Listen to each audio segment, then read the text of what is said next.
남유다의 예루살렘은 주전 586년 바벨론 제국의 느부갓네살 왕에 의해서 완전히 무너졌습니다. 느부갓네살 왕은 유다를 침공한 후에 바벨론으로 돌아가면서 많은 포로를 끌고 갔습니다.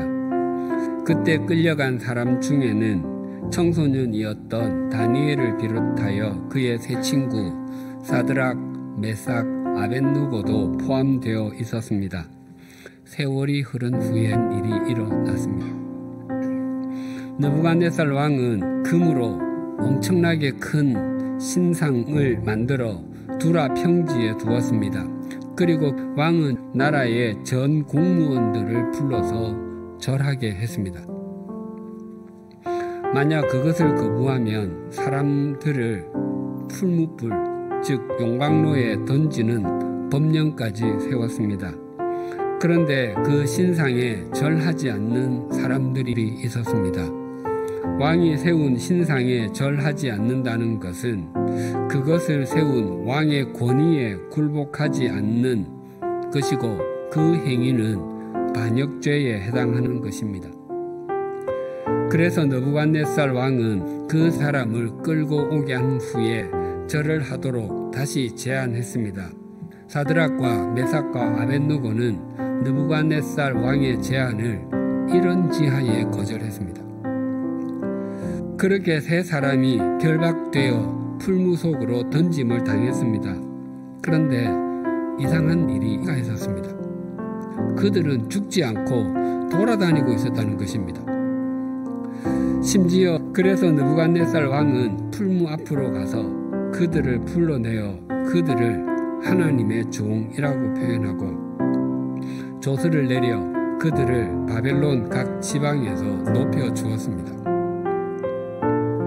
이 풀무불 사건이 일어나 그 연대가 정확하지는 않지만 그들이 볼모로 잡혀온 지 약 25년이 지났을 때입니다.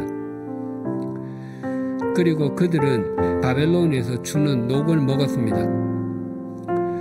그 정도면 그들의 가치관은 바벨론화 되었을 것입니다. 그러나 하나님을 향한 그들의 신앙은 흔들림이 없었습니다.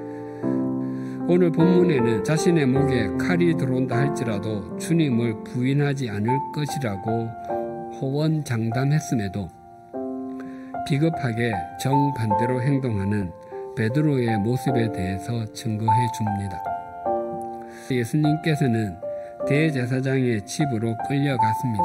베드로는 끌려가시는 예수님을 멀찍이 따라갔다고 전하고 있습니다.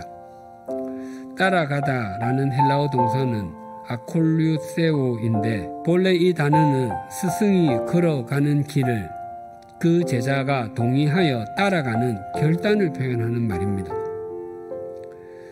이처럼 따르다는 결단을 뜻함에도 베드로는 지금 스승을 멀찍이 따라가고 있습니다. 베드로는 처음에는 자신에게 속한 모든 것을 버려두고 예수님을 따랐습니다. 하지만 지금은 자신의 결단과 충성을 보여주지 못하고 있습니다.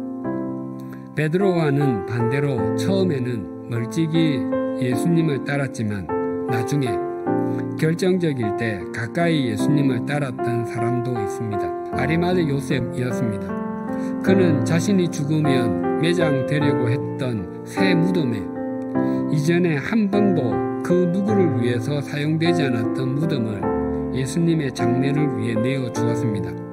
아리마대 요셉이 어떤 과정을 통해서 예수님을 알게 되었고 예수님의 제자가 되었는지 성경이 아무것도 말하지 않습니다. 다만 그가 예수님의 제자가 되었음에도 처음에는 그 사실을 밝히지 못했는데 결정적인 순간에는 당돌이 예수님의 시신을 요구할 수 있었겠습니까? 그것은 어느 순간부터 예수 그리스도를 목적 삼았기 때문입니다. 그의 온 삶이 예수 그리스도를 목적 삼은 이상 더 이상 환경은 걸림돌이 되지 못했고 그런 환경은 그를 더욱 주님의 제자다운 제자로 만들어 주었던 것입니다. 일전에 중고 서점을 천천히 둘러보다가 마틴 슐레스케라는 분이 쓴 가뭄비 나무의 노래라는 책을 보았습니다. 가뭄비 나무는 바이올린을 만드는 나무이고 아름다운 소리를 내는 가뭄비 나무는 아주 높은 고지대에서 자라는데 바이올린 공명판으로 사용하는데 그보다 더 좋은 나무는 없습니다. 저지대에서 몇 년 만에 서둘러 자란 나무는 고지대에서 200~300년이 넘는 세월 동안 서서히 자란 가뭄비 나무와는 견줄 수가 없습니다. 하지만 고지대의 가뭄비 나무는 굉장히 천천히 자랍니다. 살아남기 위해서 불필요한 아래쪽의 가지들을 스스로 떨굽니다. 그런 나무 중에서도 더 많이 그리고 더 장기간 바람에 시달렸거나 더 척박한 환경에서 자랐거나 한쪽에 더 무거운 화중을 바꿔서 자란 나무를 반응목재 또는 이상재라고 합니다. 그런 반응목재는 그 나무만의 고유한 결을 갖고 있습니다. 뿐만 아니라 그래서 그 나무로 만든 악기는 그 나무에서만 나올 수 있는 고유한 음을 갖게 됩니다. 사드락과 메삭, 아벳느고는 척박한 이방인의 땅 바벨론에 서 있는 가뭄비 나무와 같았습니다.